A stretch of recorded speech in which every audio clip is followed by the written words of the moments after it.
అందరికీ నమస్కారం. కార్యక్రమం ప్రారంభించే ముందు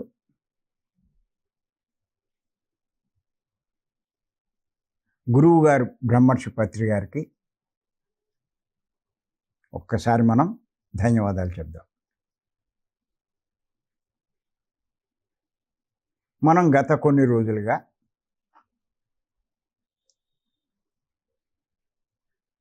ముఖ్యమైన విషయాలు అని చెప్పుకుంటున్నాం.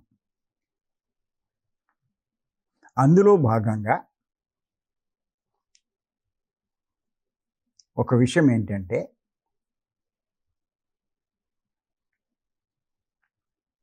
మరణానంతర జీవితం మీద ఎంత అవగాహన ఉంటే మీరు మీ లక్ష్యానికి అంత దగ్గరైనట్టు.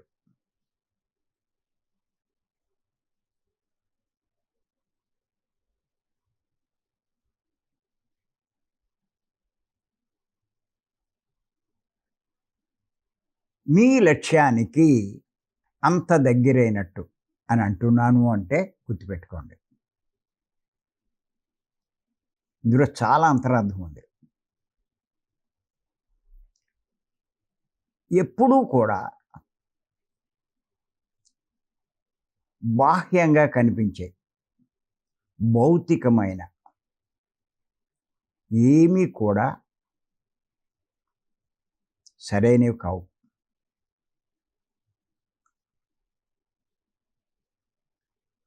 బయటికి కనిపించే ఈ శరీరం మీరు కాదు. ఈ శరీరంలో కనిపించినటువంటి ఆత్మ ఉంటుంది, అది మీరు. ఎంతసేపు మీరు ఈ బయటికి కనిపించే శరీరం దీనికి సంబంధించిన వాటి గురించి ఆలోచిస్తారు.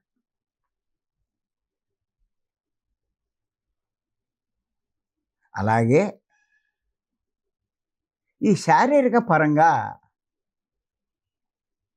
మీకు కొన్ని లక్ష్యాలు ఉంటాయి.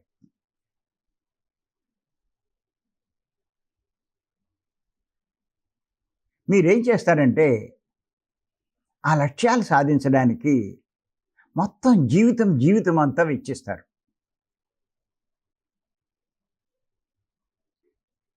ఒక చిన్న ఉదాహరణ చెప్తాను నేను.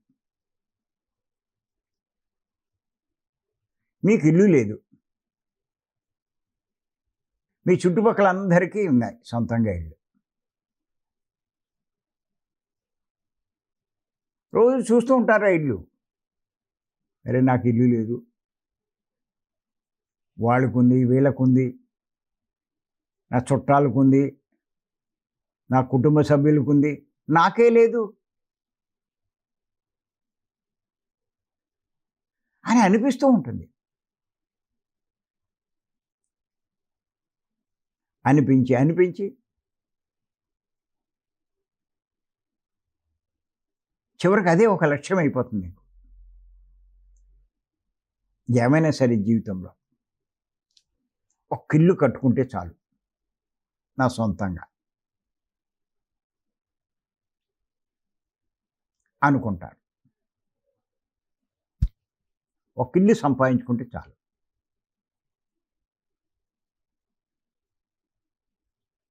అని చెప్పి ఆ ఇల్లు కట్టేంత స్తోమత మీకు ఉండకపోవచ్చు. అప్పుడు లోన్ పెట్టి ఏదో రకంగా ఇల్లు కడతారు. సాధించామని అనుకుంటారు, కానీ శేష జీవితం అంతా కూడా ఆ లోన్ తీర్చడానికే సరిపోద్ది మీకు. తీరచ్చు, తీరకపోవచ్చు కూడా.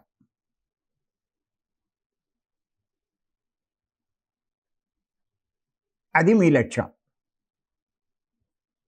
దానికే జీవితం సరిపోయింది. ఇంక జీవితం దానికే వెచ్చిస్తే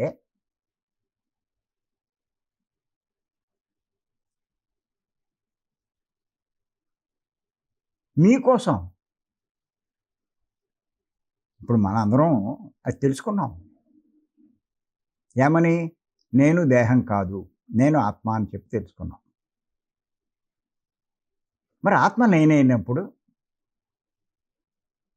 ఇప్పటిదాకా మీరు దేహం నేననుకుంటూ దానికేయో కొన్ని లక్ష్యాలు నిర్ణయించుకున్నారు.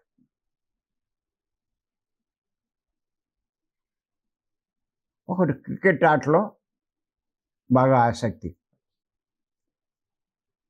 అలా ఒక గవాస్కర్ లాగో టెండూల్కర్ లాగా అవ్వాలని వాడి లక్ష్యం. ఇంకొకటి రాజకీయాల్లో ఆసక్తి, కనీసం ఒక కౌన్సిలర్ అయినా అవ్వాలనుకుంటాడు వాడు. మినిస్టరు, చీఫ్ మినిస్టర్ కాదు. కొంతమంది సినిమాల మీద ఆసక్తి, గొప్ప హీరో అవ్వాలనుకుంటారు. ఇంకా కొంతమంది గొప్ప హీరోయిన్ అవ్వాలనుకుంటారు. అదే వాళ్ళ లక్ష్యం. ఇక జీవితం అంతా దానికే వెచ్చిస్తారు, ఆ లక్ష్యానికే.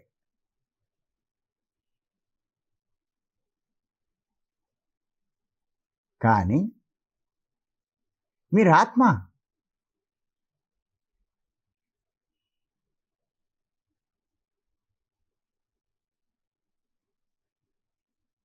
ఆత్మ మీరైనప్పుడు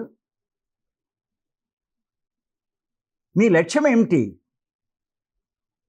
అది ఎవరు ఆలోచించట్లా.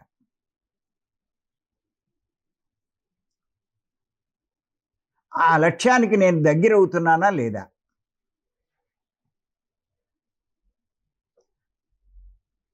అన్నది ఎవరు ఆలోచించట్లా.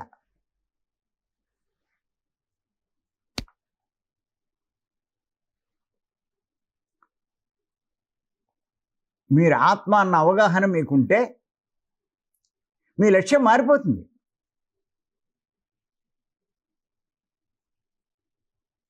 అప్పుడు మీ లక్ష్య సాధనకి మీ జీవితం వినియోగిస్తారు. అంతకుముందు మీరు కానీ మీ దేహ లక్ష్యానికే మీ జీవితాన్ని అంకితం చేశారు. గుర్తుపెట్టుకోండి,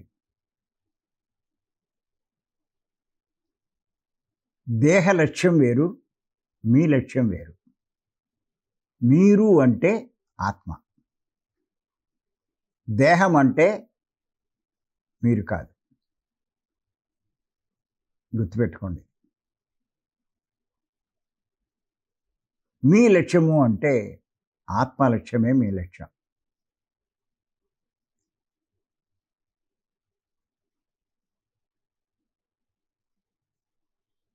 దేహ లక్ష్యాల మీద దృష్టి పెట్టకండి.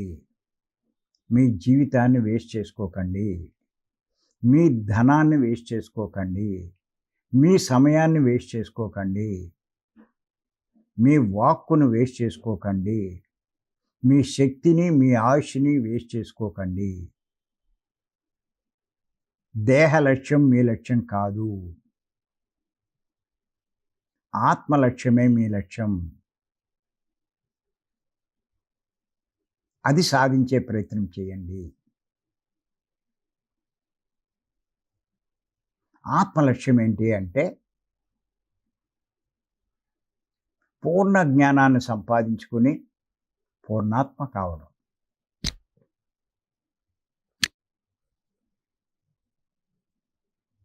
మీరు పూర్ణాత్మ నుంచి విడిపడినప్పుడు ఆ పూర్ణాత్మ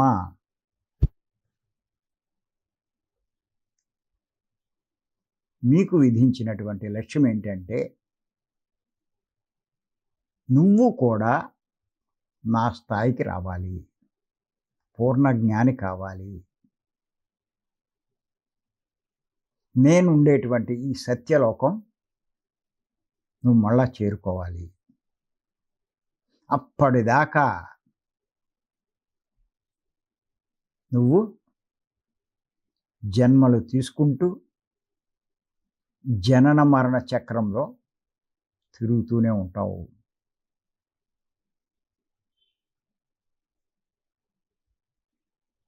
అని మీకు లక్ష్యాన్ని నిర్దేశించడమే కాదు,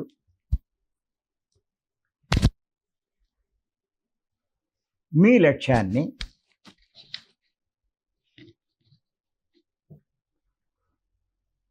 మీరు సాధించే వరకు అనుక్షణం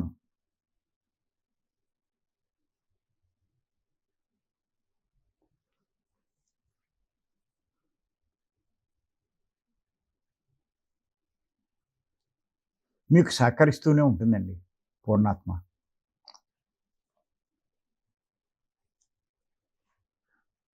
మీరు అనుకోవచ్చు, మాకెక్కడ సహకరిస్తుందండి పూర్ణాత్మ అని.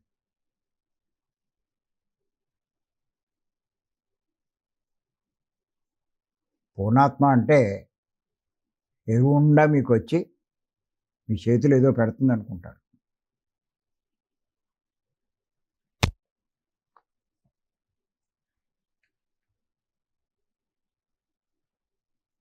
ఆ పూర్ణాత్మ ఏం చేస్తుందంటే,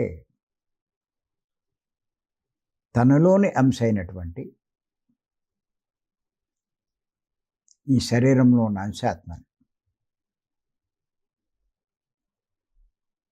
ద్వారా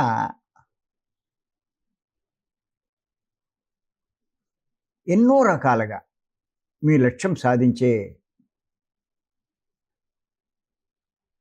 ప్రయత్నంలో సహకరిస్తూనే ఉంటుంది. కానీ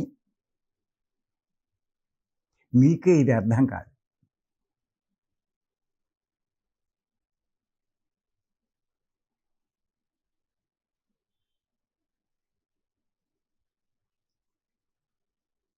మీరు ఎంతసేపు అంతరంలో ఉన్న ఈ ఆత్మ మీకు అవగాహన లేక, అదే నేననే అవగాహన లేక, ఈ దేహం నేననుకుంటూ ఈ దేహ సంబంధమైనటువంటి ఈ సంసారంలో, సంసార బాధ్యతల్లో వీటిలో పడిపోయి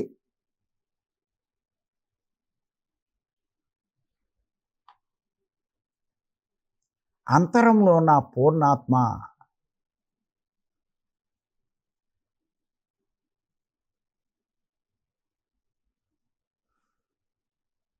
చెప్పేవి ఏది మీకు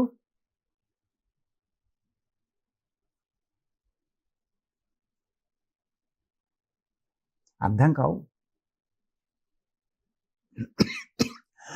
వాటినన్నిటినీ నిర్లక్ష్యం చేస్తున్నారు జన్మ జన్మల నుంచి. ఎంత నిర్లక్ష్యం చేస్తే అన్ని జన్మలు పెరుగుతాయి అంతే.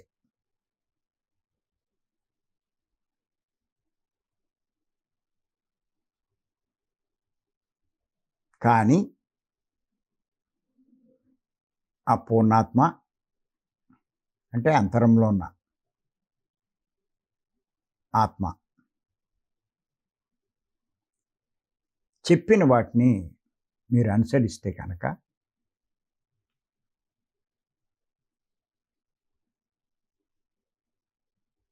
మీ లక్ష్యానికి మీరు దగ్గర అవుతుంటారు. లక్ష్యానికి దగ్గర అవడము అంటే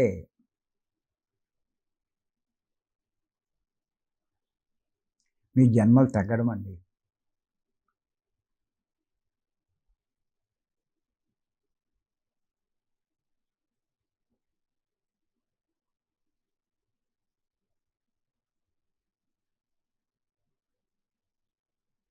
పూర్ణాత్మ అవుతున్నట్లు లెక్క.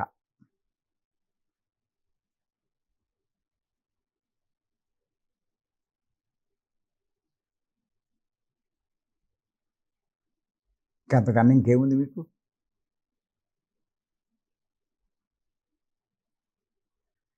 వేటి మీద దృష్టి పెడుతున్నారో,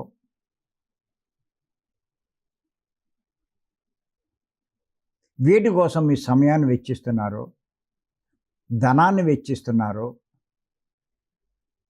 మీ శక్తియుక్తులన్నీ వెచ్చిస్తున్నారో,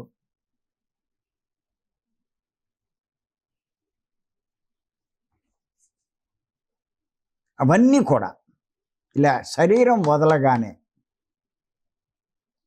ఒక్కటి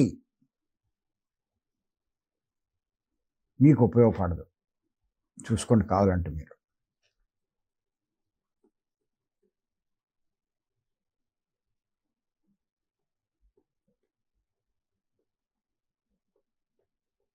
అంతరాత్మ చెప్పిన విధంగా, అంటే ఆ పూర్ణాత్మ చెప్పిన విధంగా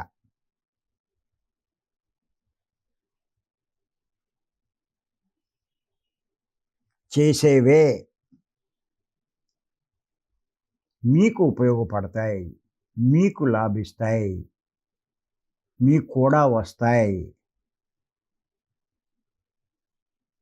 మీ లక్ష్యానికి మిమ్మల్ని దగ్గర చేస్తుంది.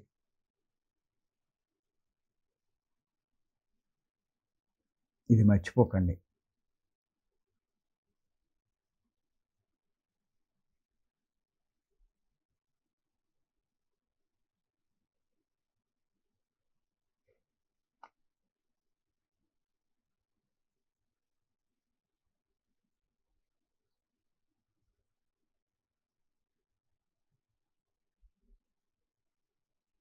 మీరు మీ లక్ష్యానికి అంత దగ్గరైనట్టు అన్న మాట మీద చెప్పుకొస్తున్నాను ఇప్పుడు నేను.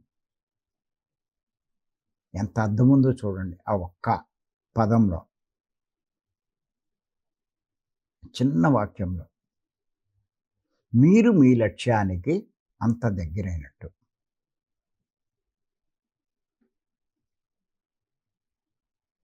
ఇక్కడ మీరు మీ లక్ష్యం. ముందు మీరెవరో తెలిస్తే అప్పుడు మీ లక్ష్యం ఏంటో మీకు తెలుస్తుంది.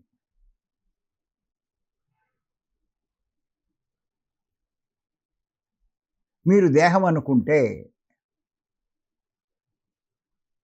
ఇంకా మీ లక్ష్యం ఏంటో మీకు తెలియదు. ఇంకా జన్మ వేస్ట్ అయిపోయినట్టే మీకు.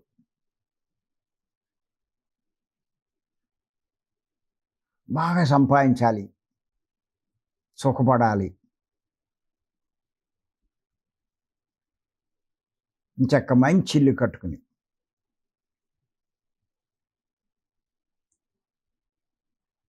హాయిగా అన్నీ అమర్చుకొని జీవితం అలా వెళ్ళిపోతే చాలు. అదా మీ లక్ష్యం?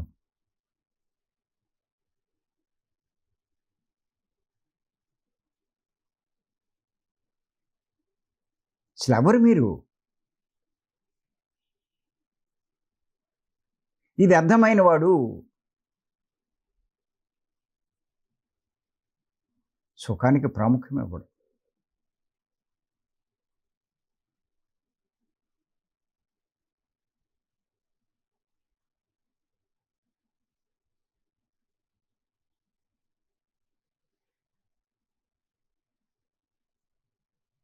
మరి ఈ శరీరంలో ఉన్న ఆత్మ నా విషయానికి వస్తే,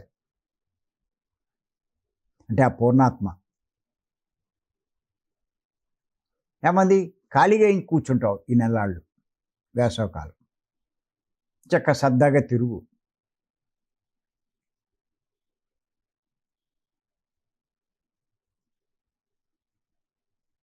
అని దీన్ని నిర్దేశించింది.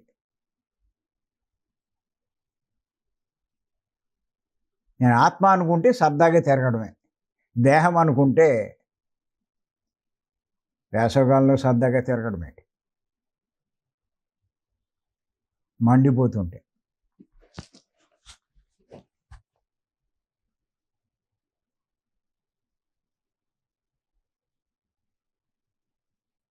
ఇక్కడే తేడా.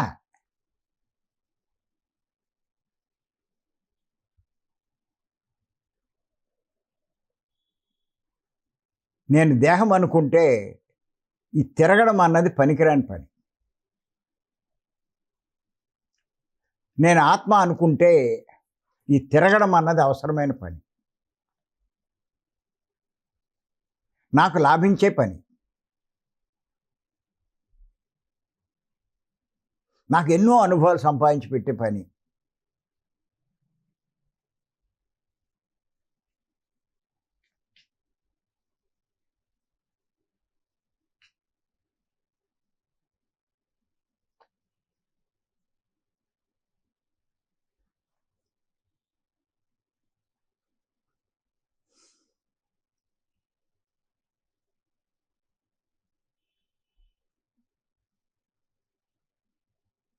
అంచేత ఎవరైనా సరే ఒకటే చెప్తున్నాను నేను. మీ లక్ష్యానికి మీరు దగ్గరవ్వడానికి ప్రయత్నం చేస్తూ ఉండాలి.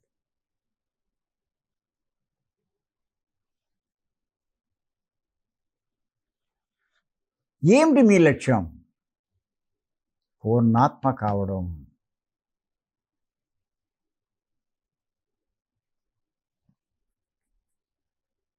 ధన సంపాదన కాదు. కోట్లు సంపాదించావు, అక్కడే వదిలేసిపోతావు. జీవితం కష్టపడ్డావు, అందరిని ఎంతోమందిని మించిపోయావు నువ్వు ధనం విషయంలో.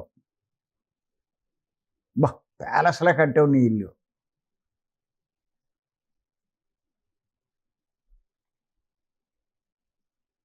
నీ ఇల్లు చూడడానికి ఎంతోమంది వస్తున్నారు, చాలా గర్వంగా ఫీల్ అయ్యావు. అవన్నీ చూపిస్తూ మురిసిపోయావు.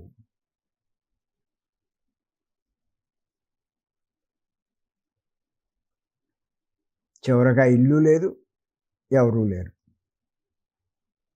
ఏమైంది నువ్వు జీవితం అంతా కష్టపడి? ఏమైపోయింది?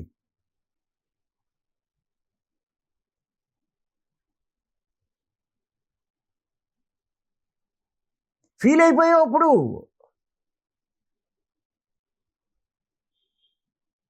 శరీరం వదిలేక, అవన్నీ వదిలేశాక అప్పుడు అర్థమవుతుంది.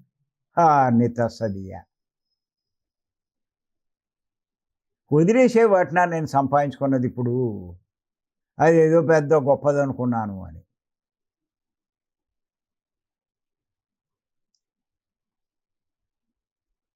కానీ ఆ సమయంలో మీరు జ్ఞానం సంపాదించుకునే ప్రయత్నం చేస్తే, ఆ జ్ఞాన సంపాదనకి మీ ధనాన్ని, మీ సమయాన్ని, మీ వాక్కుని, మీకున్న ఇతర వనరుల్ని ఉపయోగించినట్లయితే మీ ఆత్మ ఎన్ని ఉన్నత లోకాలు చేరుకోగలుగుతుంది. ఎంత ఉన్నత లోకానికి మీరు చేరుకోగలిగితే మీ లక్ష్యానికి మీరు అంత దగ్గరైనట్టు.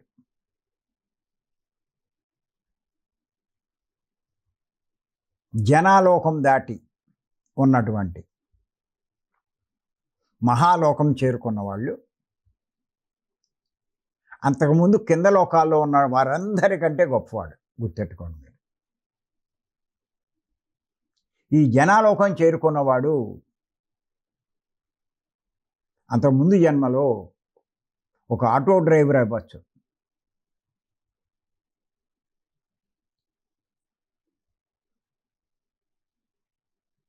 ఒక సామాన్యమైనటువంటి ఉద్యోగస్తు అవ్వచ్చు, ఉద్యోగస్తుడు, ఓ సామాన్యమైన కుటుంబీకురాలు అవ్వచ్చు.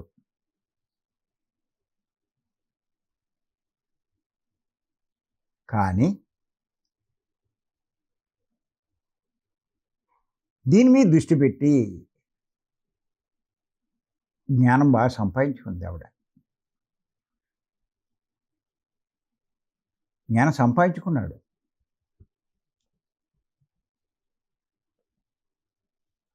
అంత గొప్ప లోకానికి చేరుకున్నప్పుడు వాడికి అర్థమవుతుంది, ఓ ఏమీ లేదనుకున్నాను నేను. వాళ్ళని చూసి వీళ్ళని చూసి కానీ వాళ్ళకి ఉన్నవన్నీ అక్కడే వదిలేశారు. వాళ్ళు అక్కడే ఉండిపోయారా ఆ కింద లోకాల్లో. ఏమీ లేకపోయినా నేనిప్పుడు ఏ స్థాయిలో ఉన్నానంటే, ఎంత గొప్ప స్థాయికి ఎదిగాను నేను. అప్పుడు మీరు తృప్తి పడతారు.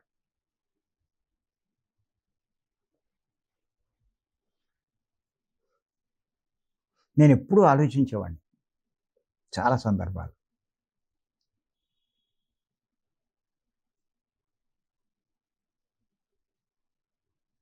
పత్రిగారిలాగే ఎన్నో సంస్థలున్నాయి, ఆధ్యాత్మిక సంస్థలు. అయి స్థాపించినటువంటి గురువులున్నారు. ఎంతోమంది గురువులు.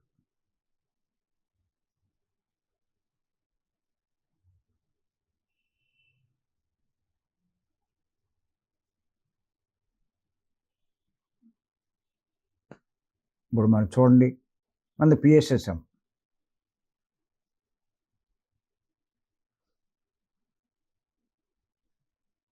అలాగే జగ్గి వాసుదేవ్ గారి సంస్థ ఒకటుంది. రామచంద్ర మిషను ఇంకోటుంది. రవిశంకర్ గారు బెంగుళూరు, ఆయనదో సంస్థ ఉంది. ఇలా చిన్న చితక ఇలా చాలా సంస్థలు ఉన్నాయి. అవి లక్షల కోట్ల ఆదాయం కలిగి ఉంటాయి. కారణం ఏంటంటే వాటన్నిటిలో కూడా లక్షాధికారులు, కోటీశ్వరులు సభ్యులు. చేత డబ్బుకు లోటు లేదు. ఎటువంటి ప్రోగ్రామ్స్ అని చేసేస్తారు. రామచంద్ర మిషనోడు ఎలాంటి ప్రాజెక్ట్ కట్టారంటే వాడు. అలా ఒక్కొక్కరిని మనం చూసినట్లయితే. కానీ మన సంస్థలో నేను గమనిస్తూ ఉంటే ఆ కడతాల్లో ఎన్ని సంవత్సరాలైనా అలాగే ఉంటున్నది. కనీసం ధ్యానం చేసుకునే ఒక హాలు కూడా మనకు తయారు కాలేదు అక్కడ. ఎందుకు అంటే మన సంస్థలో middle class, lower middle class ఎక్కువ ఉంటారు.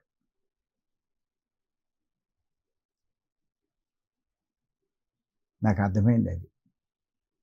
ఎందుకు వీళ్ళే ఉన్నారు, గొప్ప గొప్ప వాళ్ళు ఇందులోకి ఎందుకు రావట్లేదు, అది కూడా ఆలోచించాను.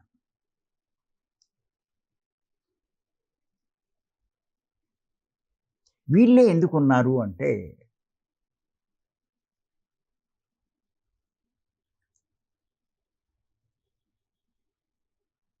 జీసస్ క్రైస్ట్ చెప్పాడు. ఏమని చెప్పాడంటే,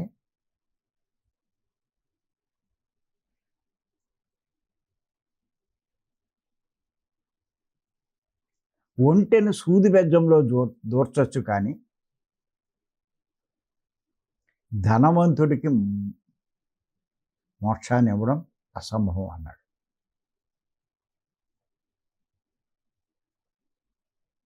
సూది బెజ్జంలో ఒంటె ఎక్కడ దూరుతుందండి? అదేనా సాధ్యం ఉంటా. ధనవంతుడికి మోక్షం అన్నది రాదు.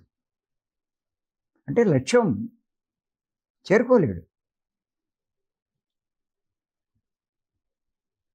లక్ష్యాన్ని చేరుకోవడమే మోక్షం.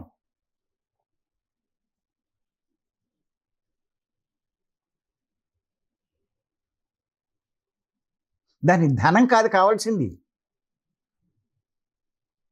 జ్ఞానం కావాలి.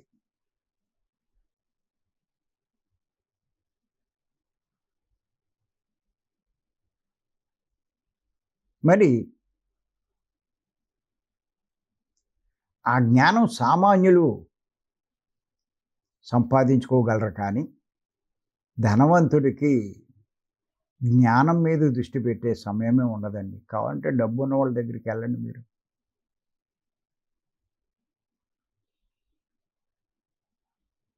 చెప్పండి వెళ్ళి, మీరు నలుగురు ఐదుగురు వెళ్ళి జ్ఞానం చాలా గొప్పది అని, జ్ఞానం సంపాదించుకోండి అని. ఏమి శాశ్వతం కాదని ఏమీ ఎక్కదు.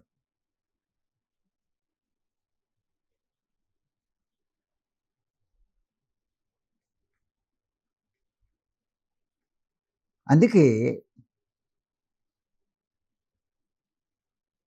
మన సొసైటీలో ఎక్కువ జనముండరు.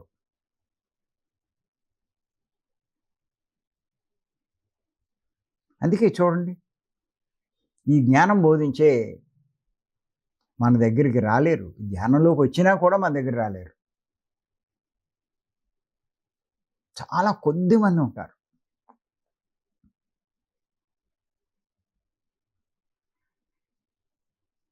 అలాంటి కొద్ది మందిలో మీరు కొంతమంది. ఇది అందరి వల్ల కాదు. అందరూ దీనికి ఆకర్షితులు కాలేరు.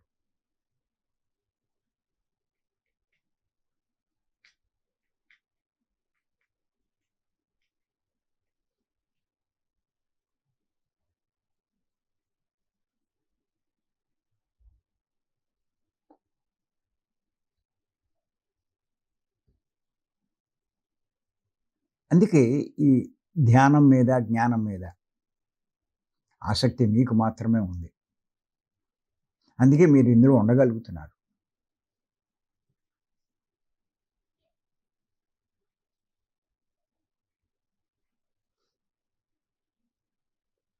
జూమ్‌లో పాల్గొంటున్నారు. భీమవరం వస్తున్నారు.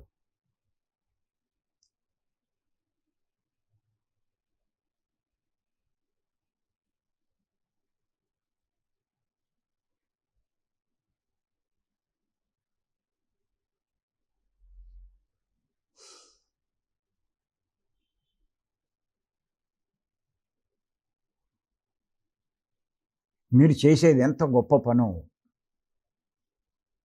శరీరం వదిలితే గాని మీకు తెలీదు.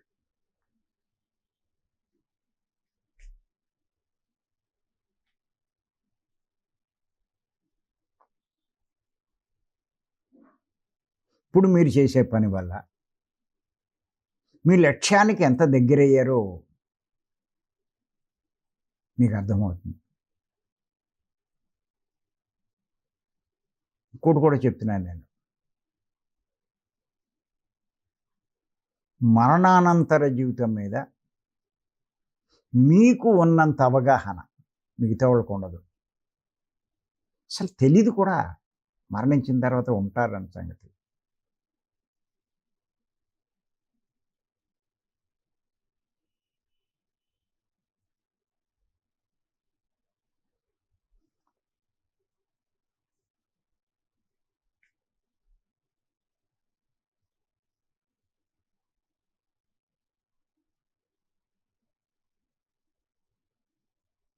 ఇవన్నీ తెలుసుకోగలిగిన శక్తి మీకే ఉంది. అందుకే మీరు సామాన్యులు కాదు అంటాను నేను.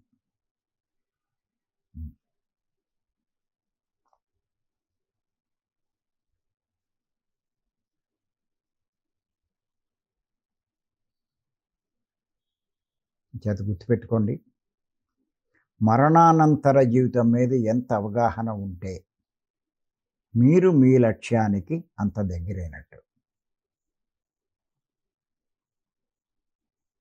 మీ లక్ష్యానికి అంత దగ్గరైనట్టు మీరు మీ లక్ష్యానికి అన్న వాక్యం మీద ఎంత అర్థం ఉందో ఒక్కసారి ఆలోచించండి. ఊరికే చదువుతూ పక్కన పెట్టేయడం కాదు. లోతుల్లోకి వెళ్తే ఎంత తెలుస్తుందో చూసుకోండి మీరు.